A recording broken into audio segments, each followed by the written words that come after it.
número de derivadas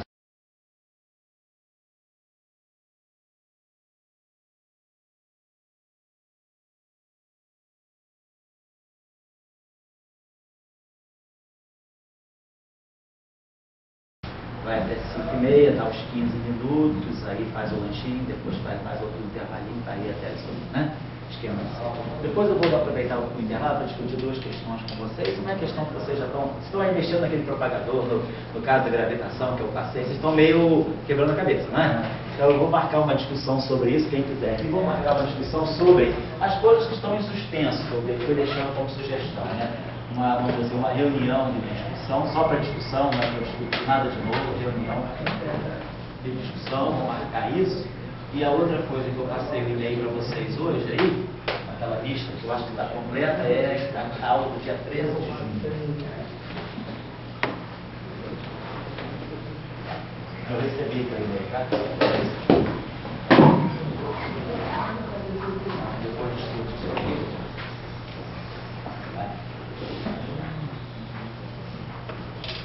Outra coisa aí é o pessoal todo, quem é do CBPE, quem é da UERJ, não importa. Não esquecer que dia 24 de maio está fechando, né, aquele deadline para vocês entregarem o resumo de um possível pôster que vão apresentar, o resumo, né, de um pôsterzinho. Você pode apresentar o seu trabalho de iniciação científica, o trabalho da quebra de Lorentz. Você pode aproveitar. Quem já tem alguma coisa, é só depois mandar o e-mail para mim, né, ou para o Sebastião, com o título do trabalho e o que é o resumo do trabalho até dia 24 de maio. Aí aproveita, já fazendo isso, vocês já podem estar preparando o trabalho de Caxambu, porque a conferência, aquela Encontro Nacional de Partículas e Campos, que todo ano acontece tipo setembro, outubro, esse ano eu acho que vai ser em Caxambu. Eu não sei a data, mas parece que já me falaram que no site da SBF já está aberta a inscrição. Então, ao mesmo tempo que apresentar um resumo, então, quem já fizer isso, né, já vocês podem fazer um resumo também do trabalho de vocês, depois eu dou uma corrigida, tá? Mas mandar até 24 de maio, tá?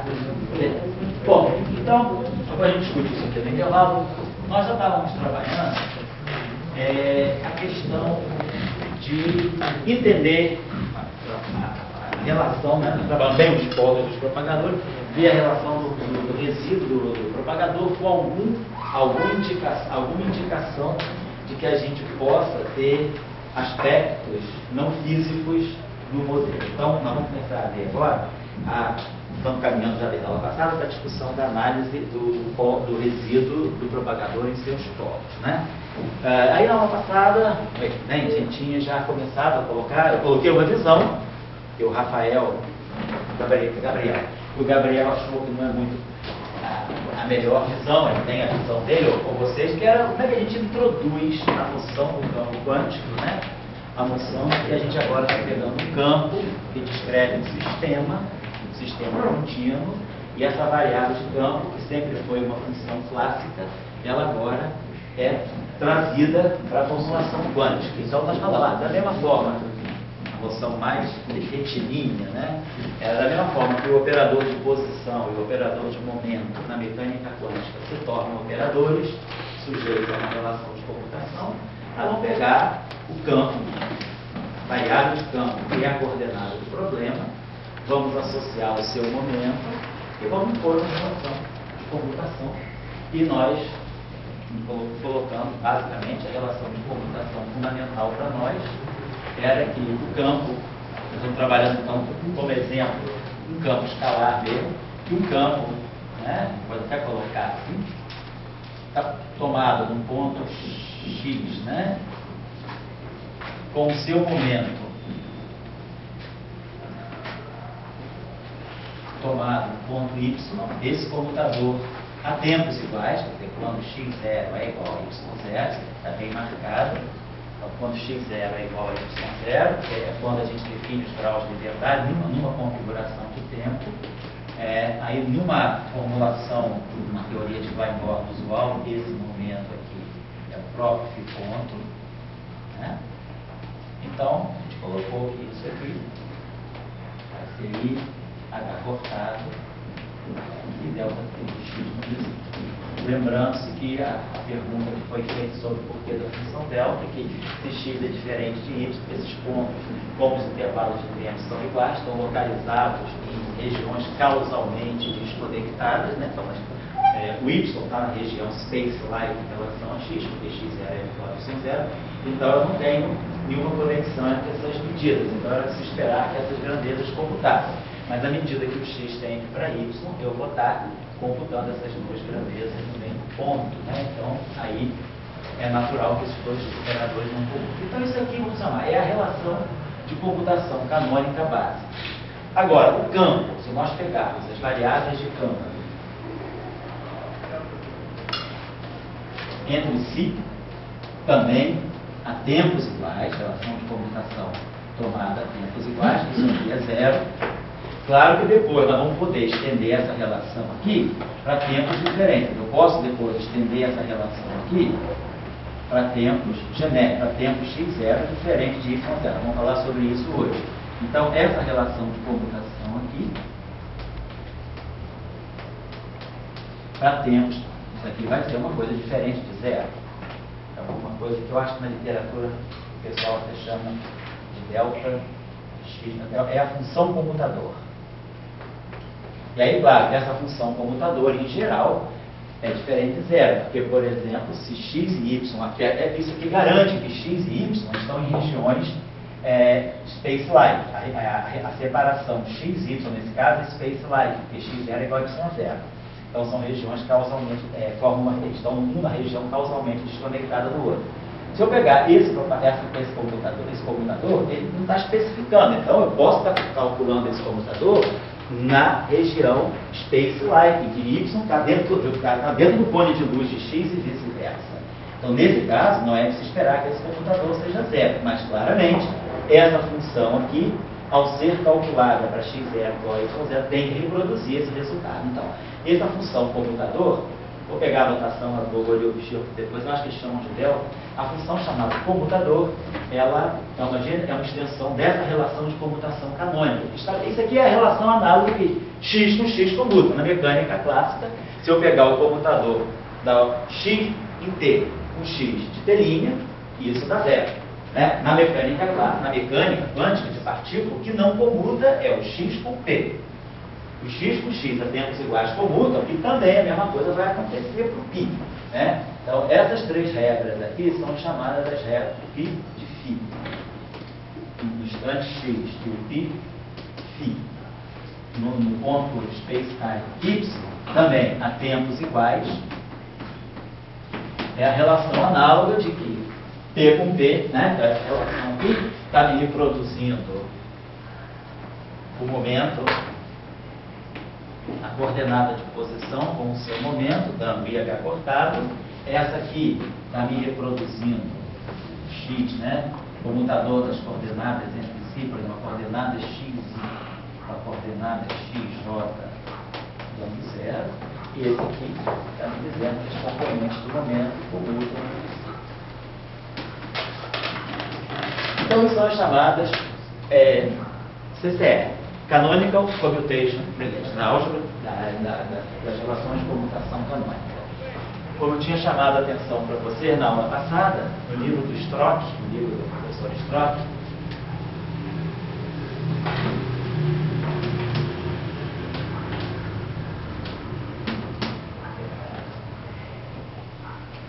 Quantum Mechanics of Infinite, acho que é Systems with Infinite Degrees of Freedom, no livro do Frank Strock, né, de mecânica quântica com infinitos graus de liberdade, ele tem um capítulo muito interessante, onde ele discute mais profundamente essa chamada álgebra das relações de computação canônica. Então, isso aqui define a álgebra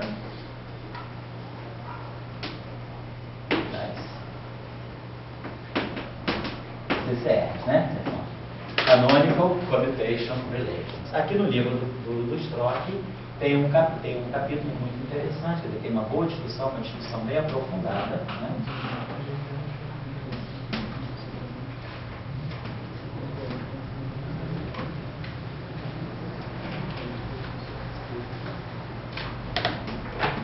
Inclusive, nessa discussão dos trocas, ele associa muito o aspecto dessa álgebra a problemas como a quebra espontânea da simetria, que é um mecanismo muito importante em teoria de campos. Então, ele não faz uma discussão muito particular, vamos dizer assim, dependente de modelo, pegando o que se sempre nós pegamos, que é pegamos o potencial, minimizando, para aquela história do chapéu mexicano, minimizamos, expandimos em função do mínimo. Isso é uma coisa muito, assim, muito imediatista, né? Eu estou pegando um modelo e ele quebra a simetria dessa forma. Aqui ele faz de uma forma muito, no livro dele, ele usa as consequências dessa álgebra para estudar, por exemplo, a quebra espontânea da simetria e ver que a quebra espontânea da simetria é um mecanismo muito mais estrutural de uma teoria de campo do que simplesmente algo que depende do modelo. Em física de partículas, em cosmologia, a gente está acostumado a pegar o famoso potencial lambda F4, colocar o potencial, fazer todo o procedimento, pega o termo de massa M2 negativa, o potencial fica com o chapéu de mexicano, escolhe o mínimo, quebra a simetria. Então a gente usa essa forma mais pragmática, a maneira mais prática de se realizar a quebra espontânea da simetria é via o potencial Φ4, e isso aí é aplicado na teoria eletrofraca, isso aí é aplicado no modelo de Ginzburg-Landau, isso aí é aplicado em modelos inflacionários. Então tem uma vasta, amplitude de sistemas onde a gente usa isso. Mas, na verdade, o que está por trás disso é algo muito mais estrutural de uma teoria de campo, né? E que as relações de simetria que existem dentro dessa álgebra de relações de comutação canônicas vai dizer sobre a quebra espontânea de simetria de um modelo. Tá? Então, eu gosto de chamar, eu acho que é o livro onde melhor se discute essa questão. Até porque ele não é um livro axiomático, ele é um livro rigoroso de teoria de campo, mas não é um livro axiomático. Não é, por exemplo, como o livro do PCT Statistics on and All That, né? Aquele do Whiteman. O livro do Whiteman é um livro muito mais axiomático, baseado em princípios, né? Hipóteses de trabalho sobre as funções de Green, sobre as funções de Whiteman. Esse livro não, é um livro até que se aplica, ele é um livro bom, porque ele faz teoria quântica de campos tanto para matéria condensada quanto para física de partículas, quanto para física relativística, né? Então ele consegue, no livro dele, abordar de uma forma universal a teoria quântica de campos, serve para todo mundo.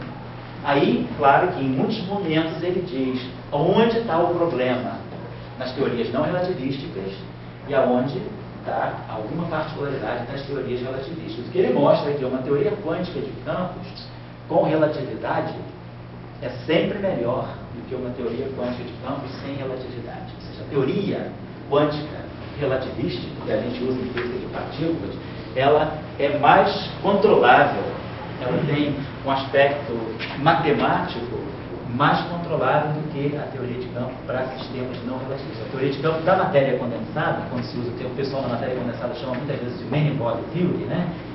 Que é a teoria de campos dele, ela tem mais problemas de convergência, porque a relatividade ela não impõe relações de causalidade muito fortes no espaço, né? Na relatividade restrita, que não tem relatividade. Na relatividade restrita, numa teoria relativista, a gente se vale de por exemplo, o princípio da microcausalidade para poder ter uma teoria de campos que acaba sendo muito mais controlada. Então, a teoria quântica de campos relativística é bem melhor do que a teoria de campos não relativistas. Isso fica bem discutido no livro do Strauss.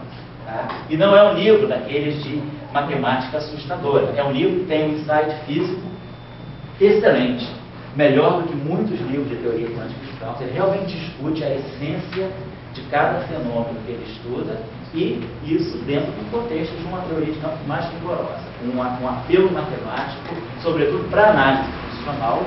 Ele não faz nada perturbativo, ele não dá ênfase aos métodos perturbativos, que são mais analíticos, ele dá ênfase mais aos métodos algébricos, que são bastante interessantes também. Então, é uma boa referência para o futuro de vocês. Quando vocês tiverem algumas questões meio de entendimento conceituais, procurem esse livro que ele pode elucidar. Ele estuda os fenômenos tipo superfluidez, supercondutividade, aí estuda, claro, mecanismo de Higgs também, na física de partículas, ele estuda esses grandes fenômenos de uma abordagem muito boa de campo. Tá? Então, e ele se baseia sempre no que a álgebra das relações de computação canônica vai dizer. Bom, então... Oi. A pergunta é sobre a questão do entrelaçamento entre campos. Sei. Os campos clássicos, eles têm entrelaçamento. Sei. Já que esse entrelaçamento, define melhor que assim, entrelaçamento em que sentido? No sentido de que tem termos vistos no Lagrangiano? Em que sentido você está falando? Por enquanto, na aula, seria que você tem termos mistos de propagadores mistos, termos mistos do Lagrangiano que está falando. A diferença com o campo quântico é só o entrelaçamento que controla o H cortado? Não, no campo quântico, aquele entrelaçamento que você tem na teoria clássica, você pode automaticamente trazer para a teoria quântica, porque você pega o Lagrangiano clássico e joga como sendo o Lagrangiano que vai dar partida na sua teoria quântica. Só que aí depois ali, você vai, pela formulação do Lagrangiano, você vai tirar os momentos canônicos dos campos. Aí, tirando os momentos canônicos, você vai colocar isso nas relações de comutação, e aí vai ficar claro para você quem é campo, quem é momento de que campo. Aí você impõe as relações de comutação. Então, o entrelaçamento chega ali. Na integral de caminho, o entrelaçamento vai ficar mais claro ainda pelo propagador. Na formulação canônica, que é quando a gente tira uma informação maior sobre o espaço de Hilbert, quem são os estados da teoria, aí o entrelaçamento vai aparecer porque você vai ter que fazer certas operações no espaço de Hilbert, né, no espaço de estados, que já é um espaço quântico, para poder definir o que é, vamos dizer, estado físico. O estado físico, por exemplo, ele não deve ter uma massa indefinida, não existe relação de incerteza para massa. Toda partícula tem uma massa bem definida. Toda partícula tem uma carga bem definida, não tem relação de incerteza para carga. Então, toda partícula tem que ser autoestado do operador de carga. Toda partícula física tem que ser autoestado do vetor de massa, do operador de massa, da matriz de massa da teoria. Porque não tem incerteza ali, essa massa é sempre aquela. Né? Agora, eu posso ter incerteza em outras grandezas, na energia, no momento. Né? Então, o campo, quando tem entrelaçamento, isso vai ficar claro na discussão de quem são os estados da teoria. E de quem são os bons operadores que vão definir os números quânticos de uma teoria. Se você tem uma teoria quântica, você vai dizer o que são os operadores. Como é que eu classifico um estado? Como é que eu preparo um estado quântico? O que é um estado quântico dado uma teoria? Então você vai olhar o que são os bons números quânticos dessa teoria. Você vai olhar o que é o hamiltoniano, quais são todos aqueles operadores, por exemplo, que comutam com o hamiltoniano, portanto podem ser medidos simultaneamente com energia, e todos aqueles operadores que comutam entre si, que podem ser medidos simultaneamente também.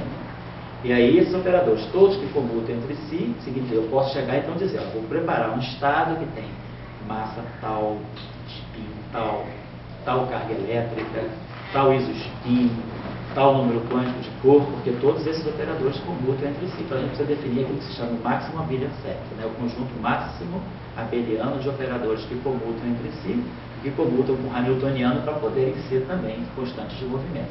Então, numa teoria quântica, você tem que ter esse quadro inicial bem definido para você saber quem são os estados da sua teoria e quem são os observáveis que você vai medir. Então, quando você tem esse entrelaçamento clássico de campos, você leva isso da teoria quântica. Aí, na teoria quântica, a gente vai ter que fazer, eventualmente, diagonalizações, redefinições de operadores de estados para poder arrumar um set de estados físicos. Tá? Então, ele entra dessa forma. E a origem de tudo está no H cortado. Quer dizer, o H cortado, ele entra. Eu diria que a origem de tudo, quer dizer, o H cortado, ele entra ligado à incerteza, né? Mas eu diria que a origem de tudo está no caráter agora não mais comutante, né? Não mais comutante. Os campos, o que veio primeiro? A ideia do H cortado veio a experiência do corpo negro, a experiência do efeito fotoelétrico, etc. Você trouxe o H cortado. O H cortado estava ditando uma nova física. Aí, em 26, ficou claro que você ia introduzir essas informações, né, da mecânica quântica através de uma relação de comutação. Então, a relação de comutação já nasce com o H cortado. É o H cortado que dá o quanto não comuta. Agora, eu acho que, por exemplo, pode ser interessante, se a gente quer desvincular um pouco essa questão da quantização do H cortado, olhar para essas teorias não comutativas que se discute hoje em dia. O que significa um espaço onde a gente tem uma não comutatividade, onde as coordenadas espaciais não comutam mais. Eu tenho xi, xj, que é um comutador diferente de zero. Então, eu tenho um aspecto não comutativo e, claro que essa não comutatividade é pequena, mas eu posso desvincular isso da H cortada. Então, na mecânica quântica e na teoria quântica de campos, agora eu diria que a gente traz o H cortado sempre. O aspecto de quantização está ligado ao H cortado. A pergunta que eu faço é a seguinte: o H cortado, essa relação, não é no fundo uma relação, vamos dizer, de entrelaçamento, de correlação, no caso entre X e P? Ela dá uma relação de correlação, claro. Ela dá incerteza das medidas, ela correlaciona medidas, né, de coisas que na mecânica clássica você nem discute. Você pode medir posição e momento em qualquer instante, com qualquer precisão. Na mecânica quântica, uma medida interfere na outra. Isso é uma forma de entrelaçamento, mas muito mais intrínseca do que o entrelaçamento de campos. Isso aí está na base da mecânica quântica. Mas o entrelaçamento, só discutindo, só para colocar a minha posição. Minha posição, eu sou contra o H cortado. Sei. E sou a favor do anticondicionismo. Sei. Quer dizer, o anticondicionismo significa que você tem um conjunto, quer dizer, o conjunto do Flamengo perdeu. É um conjunto que perdeu. Então você tem esse conjunto, e esse conjunto está entrelaçado. O Flamengo perdeu porque o goleiro, a bola bateu na falta, atrapalhou o goleiro, foi uma jogada toda de conjunto, fez o Flamengo perder. Então tem um conjunto. Então, se você quer definir conjunto, seja do Flamengo ou do Marcelo, você tem que admitir entrelaçamento. Agora, talvez tenha mil e uma maneiras de fazer entrelaçamento. A gente começa com esse X comutando com P, com H, e diz que o X e o P tem um tipo de entrelaçamento. Então, não seja só isso, seja uma coisa mais aberta do que isso. Não, eu acho que pode ser mais aberto, depende da natureza do teu sistema. Porque eu acho que no mundo microscópico, aí não dá para desvincular do H cortado. No sentido de que no mundo microscópico, esse entrelaçamento vai estar vindo de quê? O que você... a que horas você diz, eu estou fazendo uma coisa muito microscópica, e por que o H cortado? Eu entendo que você pode falar do entrelaçamento como um efeito de conjunto. Você pode falar até do entrelaçamento num sistema macroscópico, dessa forma, como você está dizendo. Há correlações, né? E essas correlações, na mecânica estatística, né? As funções de correlação, aquilo que marca, né? Por exemplo, as transições de fase, né?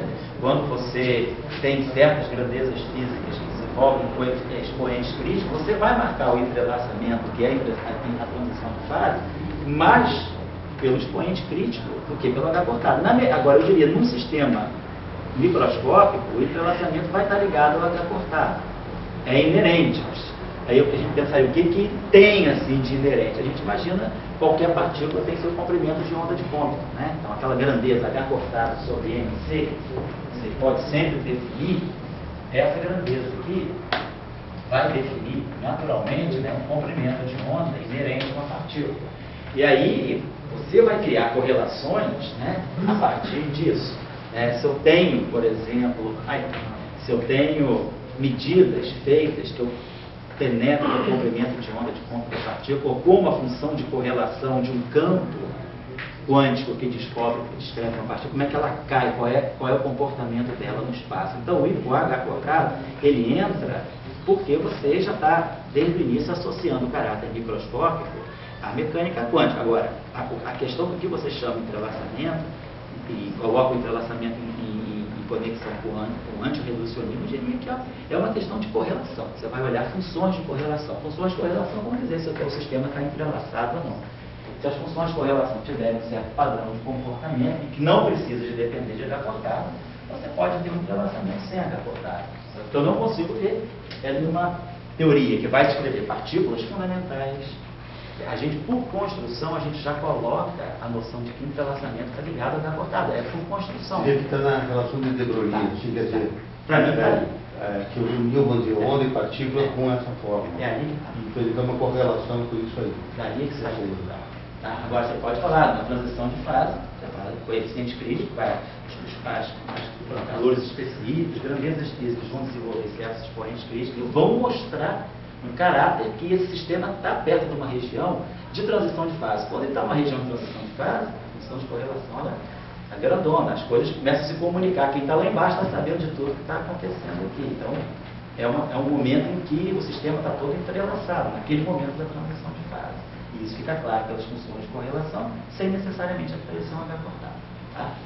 Eu diria que então a mecânica quântica começa justamente essa relação de De Broglie. Começa.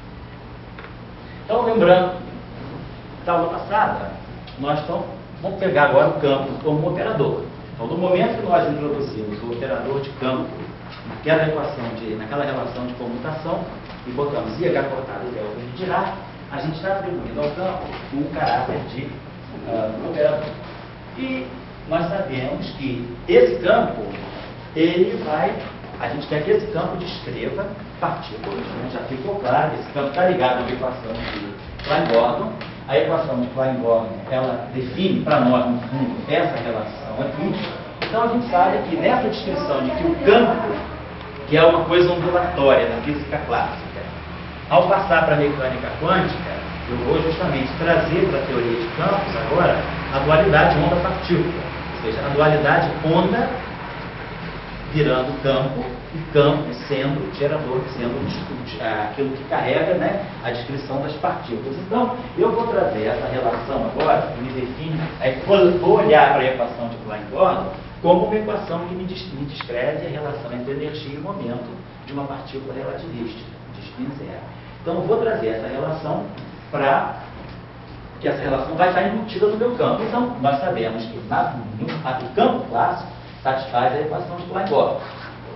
E nós sabemos que as ondas planas, né, são soluções dessa equação com essa condição, K2 igual a M2. Né? Então a gente vai pegar esse campo e nós vamos expandir esse campo em ondas planas. A gente vai fazer uma coisa contínua, vamos expandir. Né?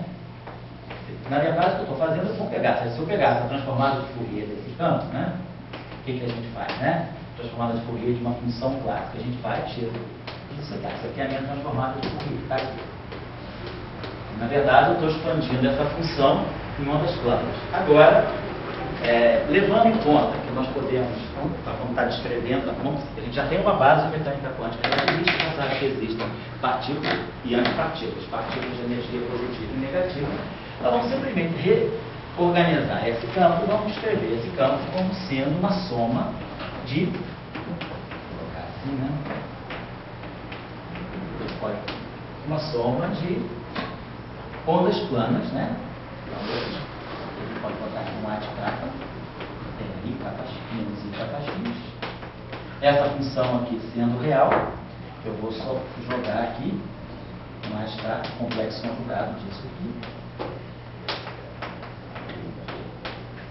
Então, isso aqui está me dizendo que é um campo real. Eu estou expandindo esse campo real em soluções de ondas planas, porque aquela equação de Klein-Gordon ela tem soluções de ondas planas, tanto mais IKX como menos IKX. E o importante que a gente vai querer acrescentar aqui é que K2 é igual a M2. Eu vou querer colocar nessa relação esse fato. Outra coisa importante, esse campo é real. Então, o fato de que o campo é real, né, se eu pegar o complexo conjugado dele e igualar ele, simplesmente aqui eu vou fazer uma redefinição de K que vai em menos K, e a gente mostra que tem essa relação. A de K de K é o A de menos K. Isso aqui é uma mera, né, condição de realidade. No espaço de Fourier, né, a condição de realidade é que a transformada de Fourier, que já vai ter também esse campo aqui, phi, se a função phi é real, a transformada de Fourier dela satisfaz essa relação de realidade. Aqui simplesmente eu decidi expandir esse campo, né, em ondas planas, né, com os dois sinais da energia. Mas essa relação não está embutida aqui. Eu estou integrando aqui sobre K0 e sobre K sem nenhum vínculo. Aqui não, eu quero que esse campo ele perceba, né, ele seja uma superposição de ondas planas, mas de ondas planas que já incorporem a descrição, sejam funções de onda, de partículas livres com essa relação. Então, o que eu faço? Eu vou ter que introduzir, devido a essa condição, a gente introduz aqui no integrando, que a gente vai pegar essa relação aqui,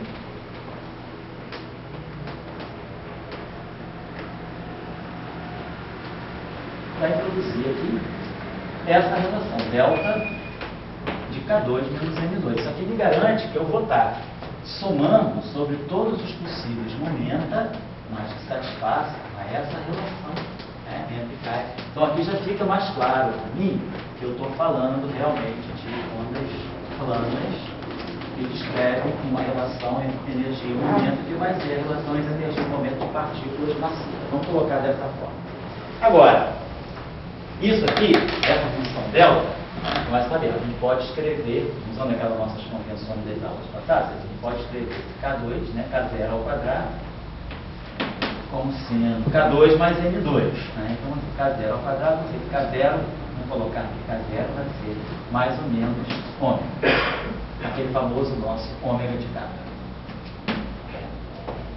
Onde ômega é, por definição, a raiz de K2 mais N2, que é a história.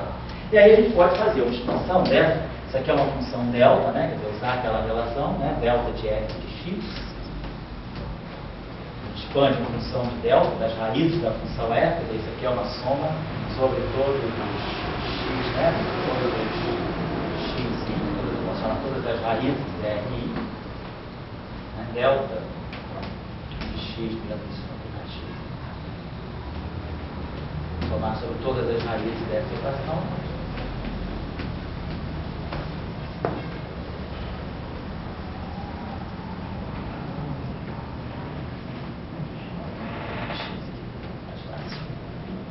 Então, a gente pode expandir uma função delta de uma função qualquer em termos de funções delta simples. Né? Nesse caso, vou usar a função K0. Então, essa função aqui é K0 ao quadrado. No nosso caso, a gente vai ter que f de K0 é K0 ao quadrado menos ômega 2. Então, ela tem duas raízes, mais ômega e menos ômega, e a derivada é 2K0, calculada para K0 igual a ômega, que é 2 ômega, o módulo de 2 ômega é 2 ômega. Então, eu posso escrever aquela nossa relação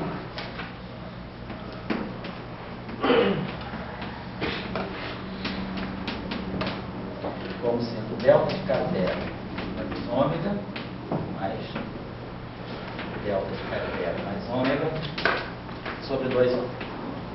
Tá? Então, essa relação aqui, ao ser colocada aqui, ela me executa a integração em K0 imediatamente.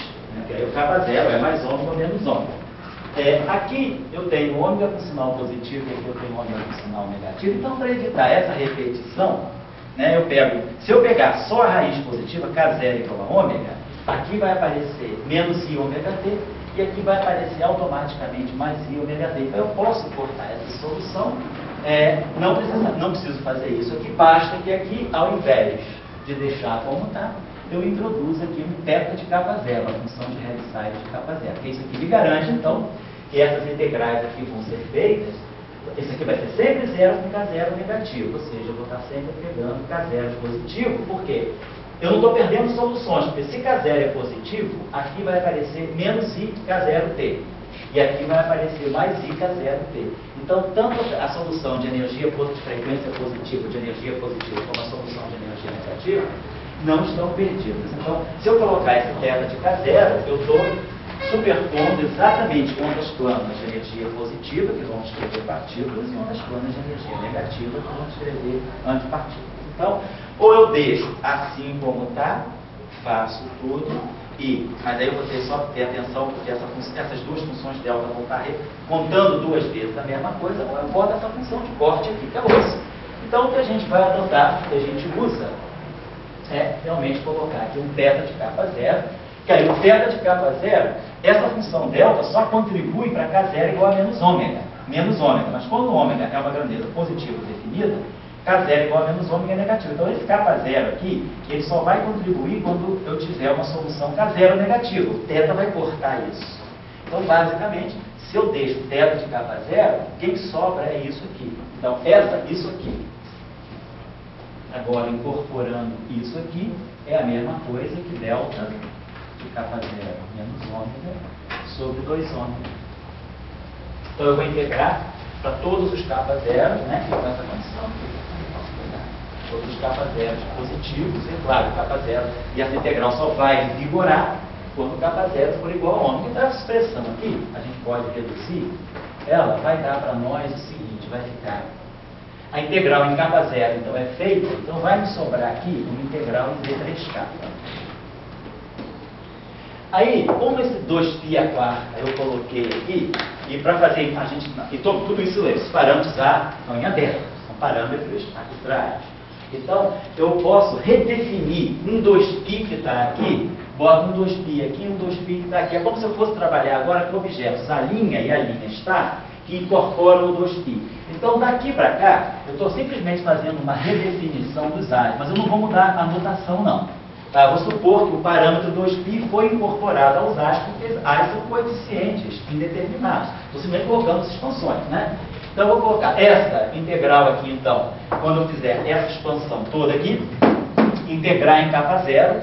Essa conta plana que está aqui é menos, ela é I, capa x, menos capa zero t. Essa aqui. E essa aqui, obviamente, o contrário. Então, quando capa zero for igual a ômega, simplesmente capa zero vira ômega aqui, capa zero desaparece da integral e aparecem dois ômega. Então, nós vamos botar aqui dessa forma, vai aparecer aqui 2π a terceira e aqui um 2 ômega. Então, integrando, isso fica como sendo o elemento de integração no espaço dos momenta. E aqui nós vamos ter, vai ficar a mesma coisa, A de capa. Aqui eu posso colocar direto A de capa, porque na verdade esse A de capa, na verdade, é um A de K0K. Mas esse K0 que aparece aqui, com esse delta, já fica determinado. Quer dizer, na verdade, esse K0 é raiz de K2 mais N2. Então, dando o argumento K, eu já sei tudo sobre o A. Então, eu posso daqui para frente, é uma questão de notação. Daqui para frente, né, esse A que está aqui, só para vocês sacarem, esse A que está aqui é um A de K0 K. Mas quando eu faço a integral, quer dizer, quando eu uso delta, né, esse A aqui vai ser um A de ômega K. Onde ômega, eu sei quem é, ômega é a função de K. K2 mais N2, então simplesmente eu boto um A de K vetor que já me define, está implícito, né? Que esse cara aqui naturalmente tem essa frequência ômega raiz quadrada de K2 mais N2. E aqui vai ficar, botar assim, menos I. Opa, deixa eu botar I. Capa X menos ômega T, vou colocar só explícito dessa vez. E o outro termo vai ter mais A. K está menos I menos ômega. Então lembre, se a gente for realizar essa integral, é lembrar que esse ômega agora, nessa integral eu sei quem é ômega. Então, nessa integral, ômega não é uma variável solta, nesta integral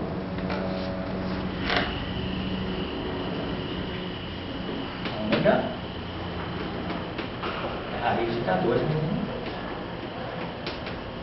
Então, essa é a expansão que nós vamos adotar para dizer o que é o nosso campo quântico. O nosso campo quântico é uma superposição, né, de ondas planas com energias positivas, energias negativas. Tá? Então, eu já sei, na mecânica quântica relativista, o que são soluções de energia positiva, o que são soluções de energia negativa, com esses coeficientes A e A e A star. O caráter operatorial, então, se esse campo aqui virou um operador, tem um caráter operatorial, claro que o caráter operatorial vai estar aqui. Se esse campo fosse um campo clássico, né?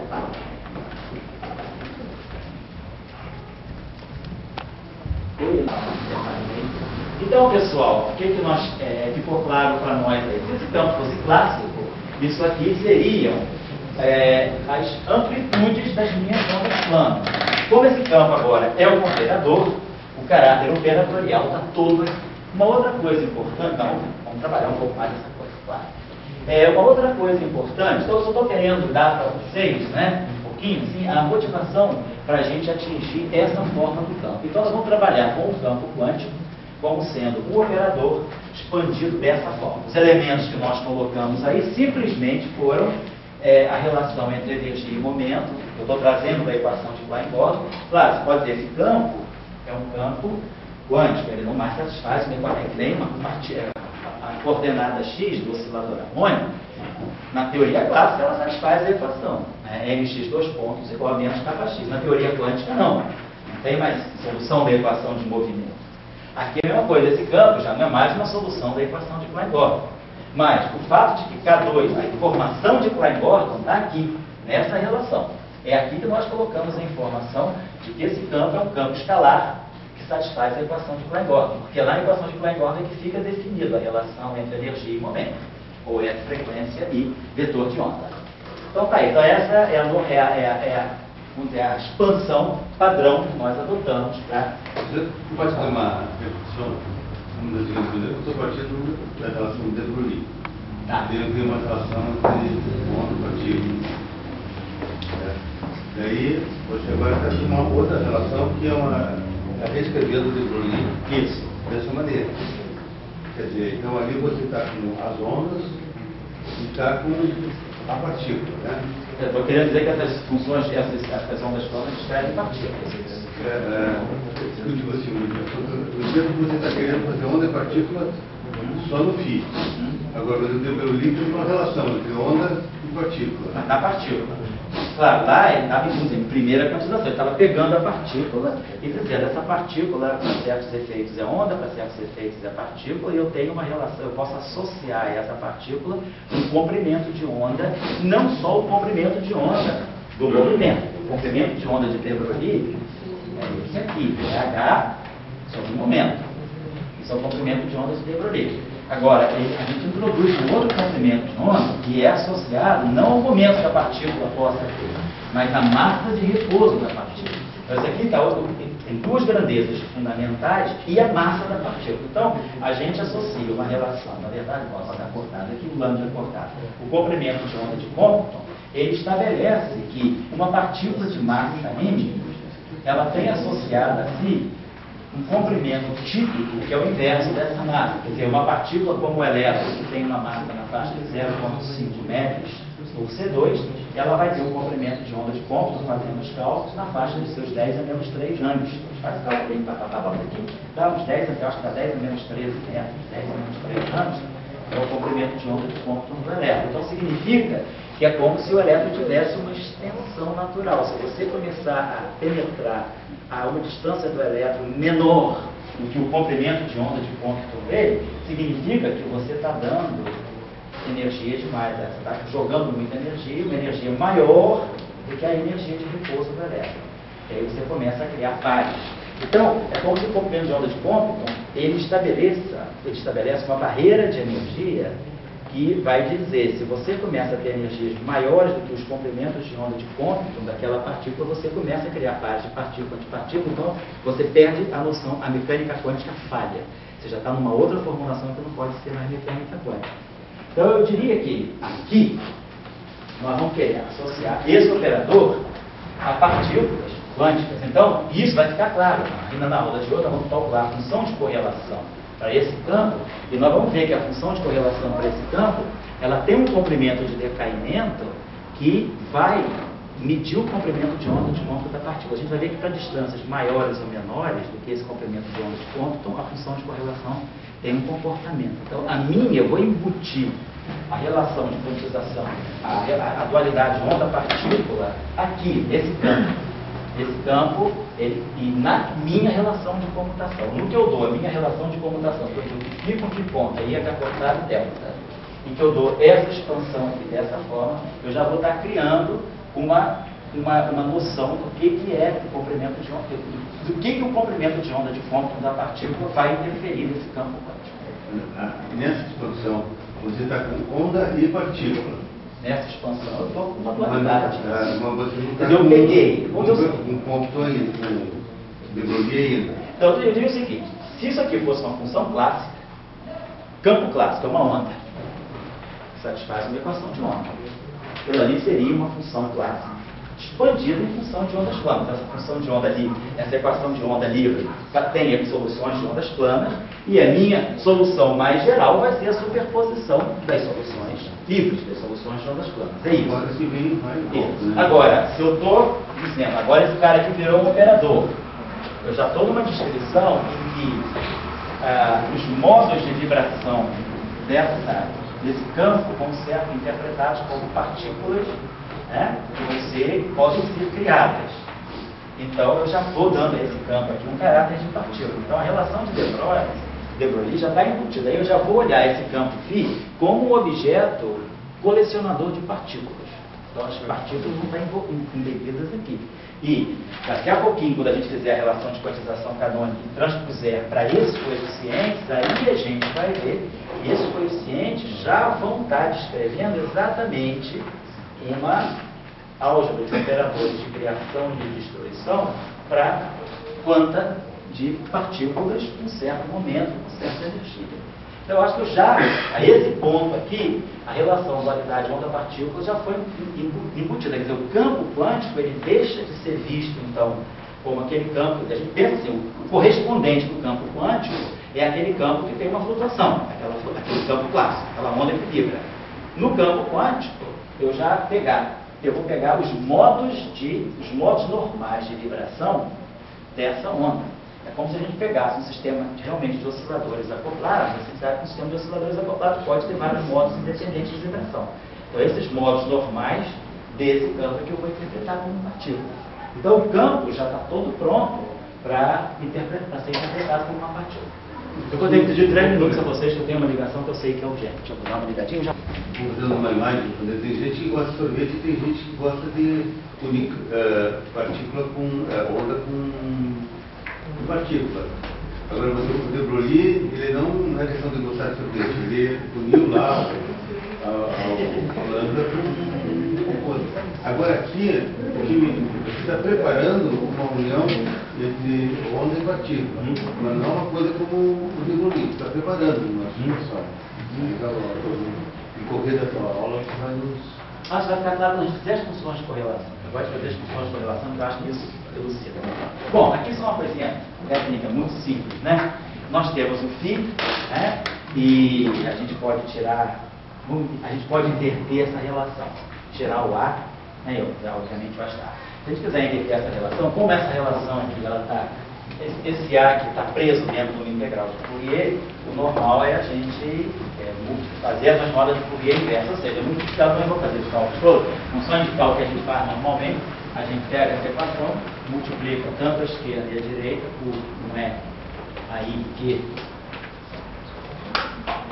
x, né? Não sei se pode multiplicar por essa, multiplicar por essa.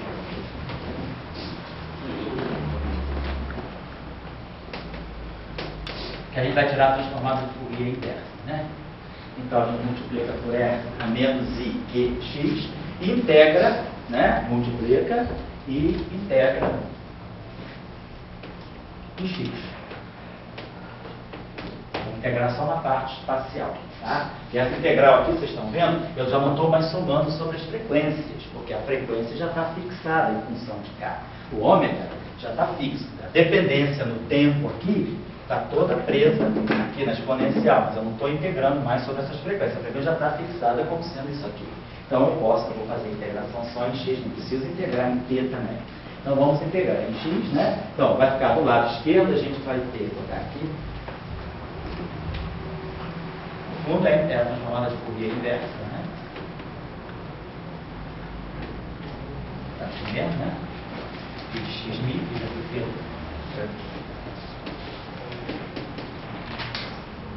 Bom, então quando a gente fizer isso, do lado direito, né? A gente aqui do lado direito, a gente vai integrar as letras K, vai ficar tudo. O que vai produzir vai ser, basicamente, é aí kappa x, né? Que a gente vai separar essa onda plana aqui em duas, e é a menos I ômega t. Então tá. Quando eu multiplicar por E menos I kappa x, a gente vai produzir esse fator aqui, né? Kappa menos Q x. E eu vou estar depois integrando em x também. Então eu vou produzir aqui, nesse termo, isso aqui. Deixa eu botar esse termo direitinho.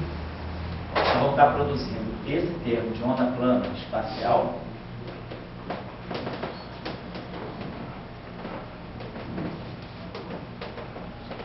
Tá?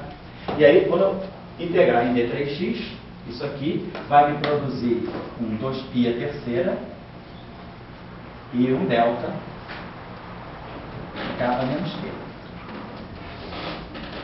Certo? O primeiro termo, né? A gente vai ter isso aqui, né?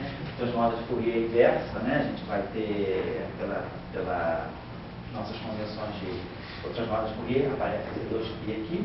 Bom, então, esse 2π terceira cancela esse 2π terceira, nós vamos ter delta de K menos T, então essa onda plana aqui vai continuar a menos I ômega T, só que agora, claro, vai ter o ômega não de K, mas o ômega desse Q aqui. Então fica claro isso. Então nós vamos ter aqui, deixa eu apagar isso aqui, o 2π terceira saiu, e aí nós produzimos um fator de 1 sobre 2 ômega. Então nós temos aqui um fator de 1 sobre 2 ômega, A de Q. E aí a exponencial de E menos I ômega. Isso. E aí esse ômega, claro, o ômega associado aqui. E aí o outro termo, claramente, só com o complexo conjugado dele, quando a gente fizer a integração, vai ficar menos Q menos K, então vai ficar um delta de K mais T, mas essa função aqui é par, então tanto faz, o delta que eu vou produzir aqui vai ser um delta, isso aqui vai ter um sinal menos, isso aqui vai ficar um delta de K mais Q. Então quando eu integrar em K, eu vou produzir K igual a menos Q aqui, mas aí tanto faz, a coisa e aqui esse K vai ficar igual a menos Q. Então vamos ter aqui mais 1 sobre 2 ômega também. Esse fatorzinho global aqui, uso 2π3 desapareceu. A estar de Q, de menos Q, que o K fica igual a menos Q. E aqui fica a exponencial de I ômega T. Aí a onda está positiva. Então eu estou com isso aqui. Se agora nós, por exemplo, vamos derivar essa relação, que a gente tem, né? A gente vai estar expressando A em função de φ. Então nós temos φ ponto, temos A e A estar. Vamos tentar, agora a gente quer gerar uma outra relação, porque aqui a gente está tendo uma relação que está me dando esse cara com as partes complexas dele. Vamos gerar uma outra relação onde possa aparecer o A de novo. Então vamos pegar essa equação aqui e vamos derivar em relação ao tempo. Se a gente deriva essa equação aqui em relação ao tempo, vamos pegar aqui ponto. Então aqui nós vamos produzir o menos I ômega. E ao derivar em relação ao tempo, aqui eu estou produzindo o I ômega. Então vamos dizer que eu fiz isso. Vamos dizer que a gente, para eliminar esse I, a gente multiplica aqui por I. Então eu vou pegar a equação, que é a expansão do campo, vou multiplicar por I e derivar em relação ao tempo. Então I por menos I dá 1. Então simplesmente eu vou estar produzindo esse fator ômega aqui, e aqui eu vou estar produzindo um fator menos 1. Então aqui eu vou estar produzindo um fator menos 1. E aí agora vamos fazer a mesma coisa, vamos fazer a integração disso aqui, pega essa função aqui, então multiplicamos, fazemos a mesma historinha lá, multiplicamos por aquela onda plana lá e fazemos a integral, né? Só que aqui agora, quando eu derivei em relação ao tempo, vamos tirar logo, esse ômega daqui saiu, esse ômega daqui saiu, esse ômega daqui saiu. Então derivando em relação ao tempo, né? A gente está multiplicando aqui por ômega. Né? E essa relação aqui também, multiplicada toda por ômega, eu vou passar agora esse ômega para cá, eu vou ter esse A. Então vamos em frente aí agora, o que a gente vai fazer? Ao fazer essa relação, vamos botar aqui, vamos ver.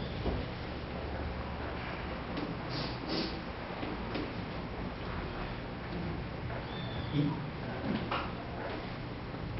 Que ponto?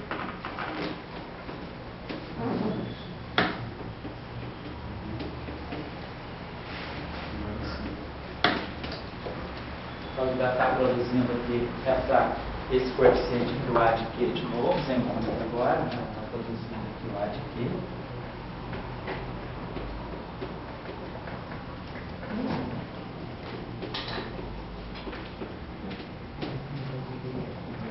Vai produzir um sinal menos A está menos Q e ômega T.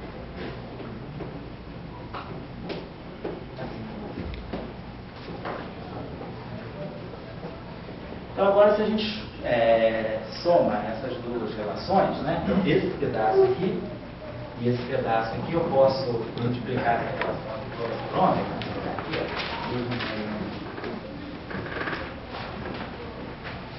ó. Aqui tem um valor meio, não tem? Eu forcei só o ômega, obrigado. Eu forcei só o ômega.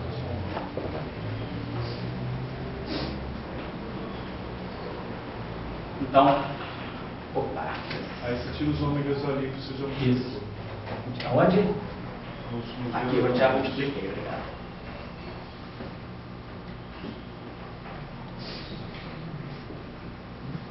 E como vocês estão vendo, né, quer dizer, aqui não tem problema nenhum, esse ômega aqui pode transitar para cá, esse ômega é uma função de Q, ele transita para cá, o que aqui para cá. Então, a gente pode somar essas duas relações para eliminar esse pedaço aqui. E daí a gente ganha uma relação que me fixa o meu ar, deixa eu ver aqui.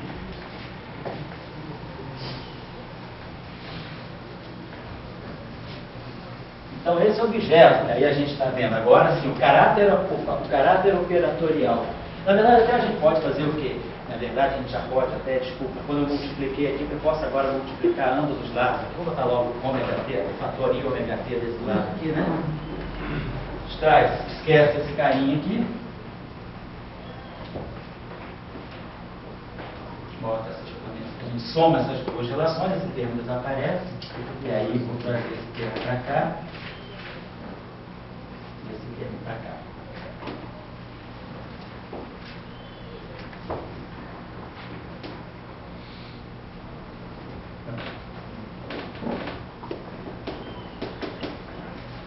Legal? Acho que não esqueci nada não, né? Que aí esse fator aqui desaparece. Então a gente fixa imediatamente o A de Q. Aí, olha como esse Q é variável, muda. Eu posso dizer que esse Q é uma variável livre aí, não tem nenhum K envolvido, eu posso dizer que eu sei quem é o A de K. Então o nosso A de K vai ser. Então a gente vai fazer, no fundo é a transformada de. Você já somou, né? Oi? Já somou, né? Eu estou somando agora isso. Agora eu vou somar as duas, vou jogar tudo numa coisa só.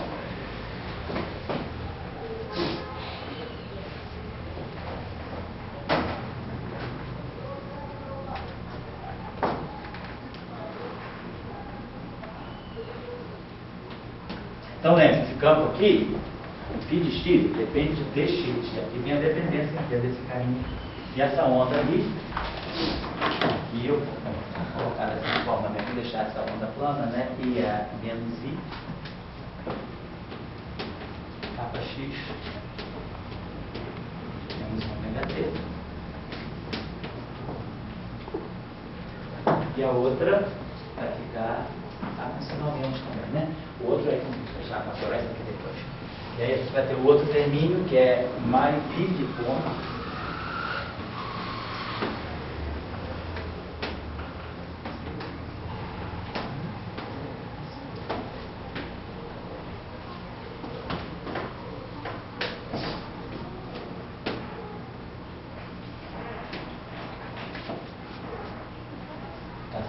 Logo, porque depois, quando a gente for tomar tempos iguais, né?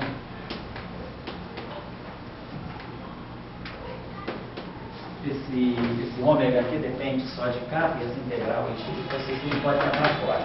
Então, é claro, quando nós formos usar as relações de comutação a tempos iguais, né? Quando a gente for escrever esse A de K para um certo xt e o outro A de K, né? Aí a gente vai poder agora tirar as relações de comutação. Como eu sei quais são as relações de comutação entre os φs, entre os φ-pontos e entre os φs e os φ-pontos a tempos iguais, que agora usando, né?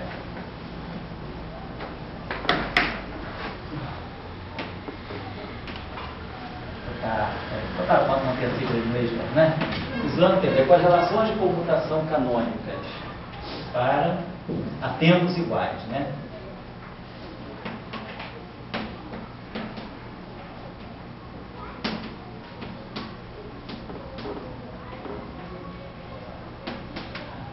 Então, um fator, esses fatores aqui, eu posso, nada me impede essa relação aqui, A de K, essa integral em x, eu posso fazer isso em qualquer instante de tempo, eu quero essa relação, para t igual a 0x, t igual a 0x, faço a mesma coisa com o outro A de K, integrando em y, aí eu vou usar a relação de comutação que fica o ponto para tx e ty, aí é aportado delta de 3. É só agora usar essa relação aqui entre os campos para calcular os comutadores entre o A de K. Mas essa relação de computação com φ ponto é só para campo escalar, né? escalar, só está no campo escalar. Né? Para campo vetorial, a gente tem que depois pegar o momento do campo vetorial. Cada campo vai ter, e nem é só para campo escalar, né? Só para o campo de Klein-Bordel. Eu posso estudar um campo escalar que me satisfaz isso. Se eu tiver esse campo escalar aqui,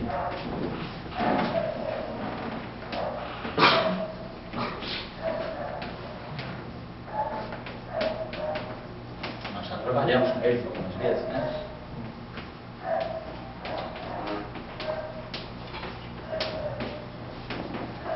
É um campo escalar também, mas com outro lagrangiano, portanto, com outra relação entre o momento canônico e campo. E aí eu vou ter que redefinir a minha relação de comutação. Isso aí é válido do momento que você sabe quem é o momento do teu campo.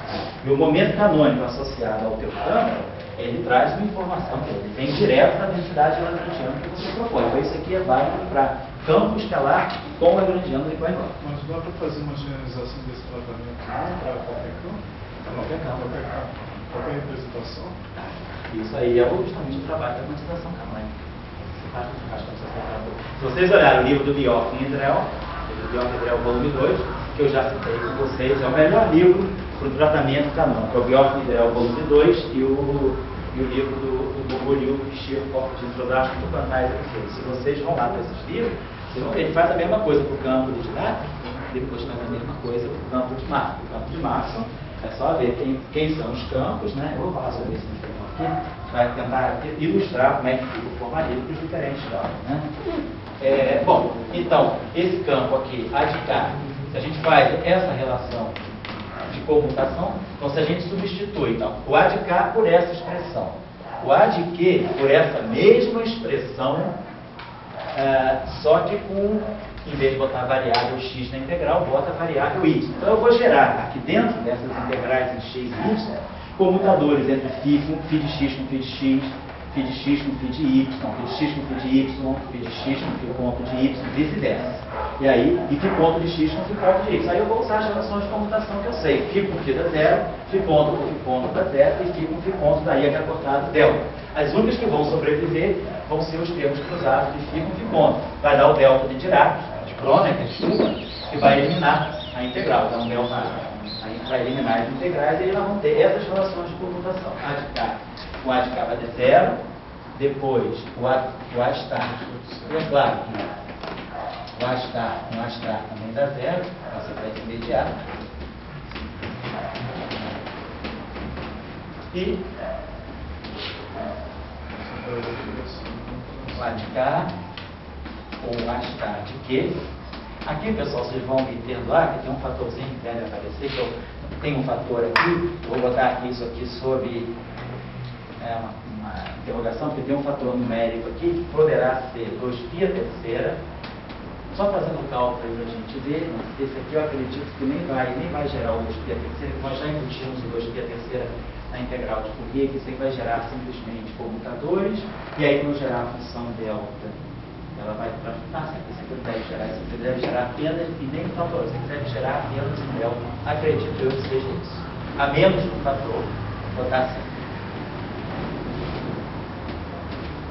Tem livro que adota 2π a terceira, 2 ômega, tem livro que adota só 2π a terceira, raiz de 2 ômega, temos raiz quadrada de 2π a terceira, raiz de 2 ômega. Para nós está dando tudo 1, por causa das convenções que nós estamos usando. Então, não se espantem se vocês consultarem outros livros e aparecer aqui um fator diferente. O que é importante que vai aparecer aqui é que isso aqui vai dar um delta 3 de cada menos π. Então, esses dois operadores não comutam. Os operadores A entre si comutam, os A estar entre si comutam, e esse A estar dá uma função delta. Então, é aqui que está, bom, claro, né, Dória, tem um H cortado aqui que eu estou colocando, tá? Eu já não tenho H cortado aqui na nossa relação, vai aparecer aqui dentro dessas constantes. Então, o que é importante? Agora, nós temos uma álgebra, se vocês se lembrarem da discussão do oscilador harmônico, em função dos operadores de criação e destruição, né? A gente vai ver que a gente está exatamente com aquela mesma álgebra de operadores de criação e destruição. Essa álgebra aí, então não vou revisar isso, quem quiser rever isso é só pegar o livrinho lá, tão simples quanto o Gazerovics, né, de quanto mecânica, o livro de Gazerovics quanto mecânica, ele faz direito, ou o chato do Coenta também, né, faz isso também. Pega lá a relação entre álgebra dos operadores de criação e distribuição. Então é só isso aqui, é com conhecimento.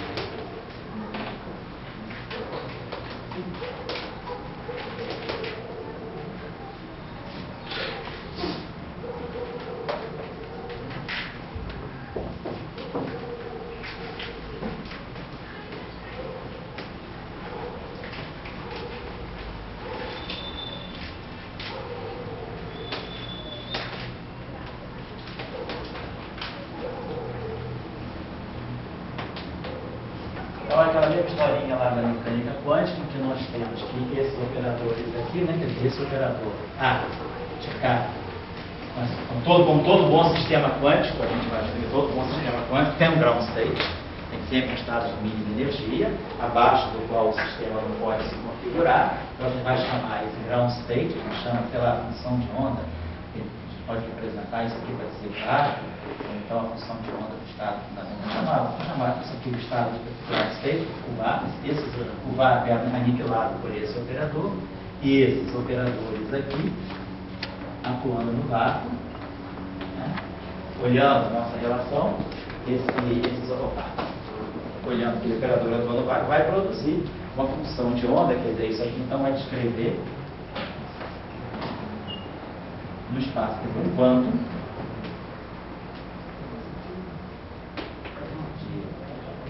de momento energia ômega e função de onda, quer dizer, descrevo, né?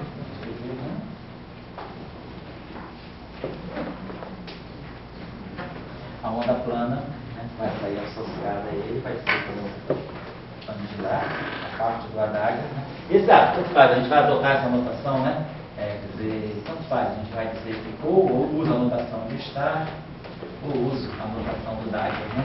A notação do Dagger a gente usa mais quando a gente fala de objetos matriciais, porque prescreve uma transposição, aquela, né? A gente normalmente no campo escalar pode usar só o complexo conjugado, porque não tem nenhuma transposição envolvida, mas tem muito livro que já desde o início, por se tratar de operadores, o cara prefere não usar a notação de complexo conjugado, que é mais útil para funções complexas e deixa a noção de Adaga, mesmo que esse objeto seja um escalar, coloca-se o Adaga porque está se pensando que ele é um operador. Então é um operador num espaço de estados. Então a gente prefere usar essa notação Adaga. Tá, e onda plana, exponencial que vai sair aqui, exponencial é I capa X. Então, muito bem, então já sabe que isso aí é aquele básico, né? Então o que a gente vai querer agora é tirar partido. Eu não vou explorar essas coisas aí, porque isso aí está bem descrito nos livros. Quem quiser estudar um pouquinho melhor, aí tem toda a discussão, construção de espaço de bloco, estado de luz, partículas, tem aquela brincadeirinha, aplicar de novo, quem vai ficar fazendo isso, né? Isso aí, quem quiser ler uma discussãozinha boa sobre isso, pode-se ir ao IOP, então, detalhes maiores sobre a constituição dos estados.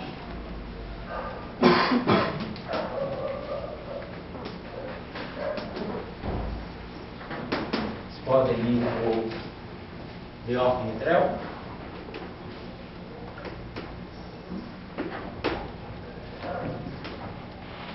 Volume 2. Cuide se não souber também, tá bom?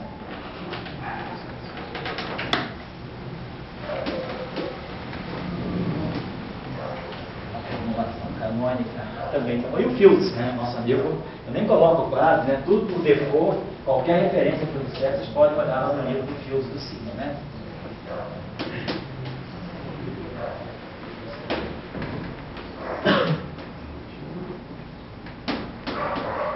Essa discussão está muito boa também. Fala. garante a existência desse vácuo na teoria? O que garante, isso aí é uma hipótese. Você imagina que toda teoria quântica tem um estado de mínima energia abaixo do qual o teu sistema não pode existir. Então você diz, supõe-se que existe um estado que, como todo bom sistema quântico, você vai imaginar que ele é um sistema que flutua, né, em torno de uma configuração estável de mínima energia. Então, você vai ter teoria de campo, existe um vácuo, esse vácuo é invariante de Lorentz, né, isso tudo são coisas importantes. O vácuo não tem um espinho, de tal maneira que esse vácuo realmente é o vazio, é o vácuo chamado vácuo perturbativo, é o vácuo trivial. Você diz que existe um estado de mínima energia, por decreto, existe um estado que todos aqueles operadores A aniquilam, que corresponderia. Você imagina o seguinte, que quando você vai quantizar uma teoria, você já tem que ter certeza de que a sua correspondente clássica, a teoria clássica da partida, esse é o nosso procedimento, esse é o procedimento mais terra a terra. Você imagina, claro, o cara axiomático pode dizer, não, eu nem acredito que existam lagrangianos na vida. Acredito que existem só funções de correlação. Esse tratamento mais matemático dos construtivistas. Você, através de uma classe de funções, chamadas funções de Weidmann, e você define uma teoria quântica por essas funções. Você não tem lagrangiano, não tem esse ponto de partida clássico. Para nós, não. A gente adota o ponto de vista da física de partículas, o ponto de vista mais tradicional. A gente imagina que a gente sai de uma teoria clássica, que essa teoria clássica tem configurações de mínima energia estáveis, e a partir dessas configurações de mínima energia eu vou construir a teoria quântica, como flutuações em torno dessas configurações de mínima energia estáveis. E aí, esse estado de mínima energia estável você identifica como vácuo da teoria quântica. Tá certo? Numa abordagem assim, mais terra-terra, né? Quando a gente fala, por exemplo, a teoria do vácuo, né? Fala do potencial de Higgs, se a simetria não tiver quebrada, né? E o potencial for esse potencial aqui, a gente fala, esse estado aqui é o meu vácuo. Agora, se houver quebra espontânea da simetria, eu vou associar meu vácuo a esse estado aqui, ou qualquer estado degenerado, se for uma coisa complexa, qualquer estado degenerado que tenha essa mesma energia. Então, isso aqui, essa configuração clássica do meu campo valendo tanto, minimiza essa energia potencial, vai ser o que vai representar o meu vácuo quântico. Certo? O potencial tendo o mínimo garante. O mínimo absoluto garante que esse é o vácuo da teoria, exatamente. Então a gente sempre pensa um pouco assim, olha a teoria clássica, se a teoria clássica realmente tem mínimo, todos os campos, né? Todos os campos naquele estado de mínimo tem um certo valor, de repente tudo pode ser zero. Na eletrodinâmica a gente pega o Fermi e tem o fóton. O vácuo da eletrodinâmica, aquilo que classicamente corresponde ao vácuo da eletrodinâmica quântica, é o estado que psi igual a zero e a mi igual a zero. Eu não tenho campo eletromagnético nenhum e não tenho nenhuma perturbação associada ao elétron, ou seja, eu tenho um vazio absoluto. E aí, o que vai ser a eletrodinâmica quântica vão ser as flutuações fermiônicas e as flutuações do campo de Maxwell em cima desse vácuo que não tem nada. Nessa teoria lambda F4, quando você vai quantizar a teoria, você já não vai quantizar em cima do nada. Você vai dizer, eu vou quantizar a partir desse vácuo aqui. Então, esse vácuo, ele já pressupõe que tem uma configuração de campo φ constante. Tem uma configuração de campo φ constante, então, os férmions, os campos de gauge que vão ser quantizados, eles já vão ser quantizados não de cima do nada. Eles vão começar a aparecer como flutuações em torno de algo que já pré-existe. E é por isso, então, que isso aparece as massas. Porque agora, meu campo, ele não está flutuando em torno do espaço vazio, ele está flutuando em torno de uma configuração de campo que já dá uma base para eles e com a qual ele interage. Então, é essa interação com esse vácuo escalar que vai fazer com que, então o elétron tem massa, os quartos têm massa, os elétrons têm massa, o neutrino não, os campos da Z0 e tal, adquirem massa por causa desse fenômeno. Você já vai estar introduzindo aqueles que são, vamos dizer, as partículas do modelo padrão, elas vão ser associadas a excitações de campo, que são campos não em cima de um vácuo trivial, mas de um vácuo onde o campo escalar já se condensou. Já existe uma configuração de campo escalar pronta para eu agora quantizar as flutuações fermiônicas e vetoriais. E aí, nesse meio, essas partículas são vistas como sendo partículas quânticas massivas. Essa aqui é a ideia, é simples, é muito simples. É isso que está em jogo. Né? Vamos dizer, o brinquedinho é esse. O resto é artefato matemático. Tá bom? Então, vou dar uma intervalinha agora. 15 minutos sobre lá, vou lá buscar. Vocês têm bebida aí, né? Parece que sobrou uma bebida do curso de clássica que a gente traz para cá hoje. O curso de clássica é mais abundante porque tem menos gente, tá? Então sobra mais coisas. E a gente sempre herda uma bebida que sobra hoje. Então tá, a semana que vem a gente vai variar. Posso dizer pastelzinho de forno, então? Tá?